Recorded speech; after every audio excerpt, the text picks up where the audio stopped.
দেখো বন্ধুরা, এই প্রখর রোদ গরমে ঠান্ডা কিছু বানানোর জন্য তোমাদের সামনে নিয়ে চলে এসেছি। দেখো, এখানে নিয়েছি আম, এখানে নিয়েছি সরিষার তেল, চিনি, বিট লবণ, আর এইসব গ্লাস নিয়েছি, কাচের গ্লাস, শুকনো লঙ্কার গুঁড়ো দিয়ে ঠান্ডা ঠান্ডা শরবত বানাতে চলে এসেছি তোমাদেরকে দেখাতে, রেসিপিটা শেয়ার করতে বন্ধুরা। আর যেটা আমি তোমাদেরকে বানিয়ে দেখাবো সেটা প্রথম থেকে শেষ পর্যন্ত ভিডিওটা দেখো বন্ধুরা। এটা খেলে মন পেট দুটোই ঠান্ডা করে দেবে এই তপ্ত গরমে। চলো দেখতে থাকো কিভাবে আমি বানাই।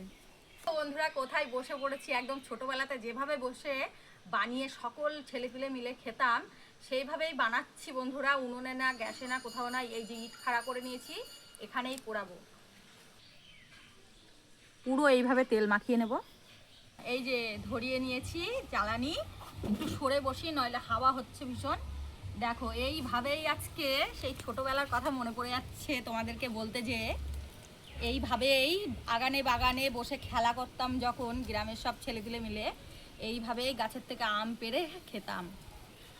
নিজের গাছের থেকে না হোক বন্ধুরা, খেলা করতে করতে সকলে মিলে লোকের আম গাছ থেকে পেড়ে এইভাবে পুড়িয়ে খাওয়া হতো বা কাঁচা খাওয়া হতো। চলো দেখতে থাকো।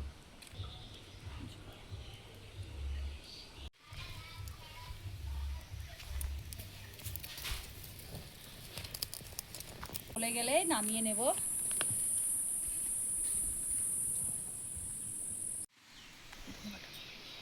বন্ধুরা, এবার এই যে আমগুলো সব ছাড়িয়ে নিয়েছি, এবার সব হাত দিয়ে দিয়ে চটকিয়ে নেব।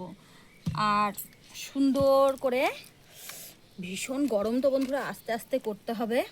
দেখো বন্ধুরা, এইভাবে আমগুলো কচলিয়ে কচলিয়ে সব শাঁস বার করে নিয়েছি। জল ঢেলে দেব, দিয়ে এইভাবে গোলাবো। এবার এতে দেব বিট লবণ, চিনি দিয়ে নেব পরিমাণ মতো।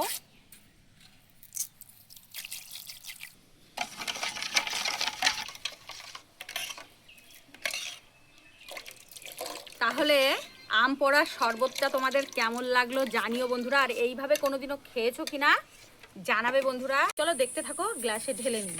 দেখো বন্ধুরা, আম পোড়ার শরবত রেডি।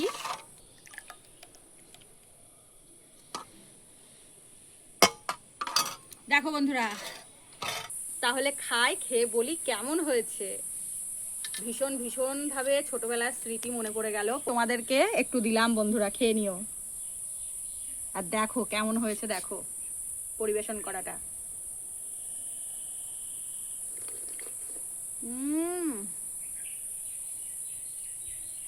যা হয়েছে বন্ধুরা, মুখে বলার মতো না। একেবারে দুর্দান্ত হয়েছে, ফাটাফাটি হয়েছে। যাই হোক, এটাতে একটা পাইপ হলে আরো জমে যেত।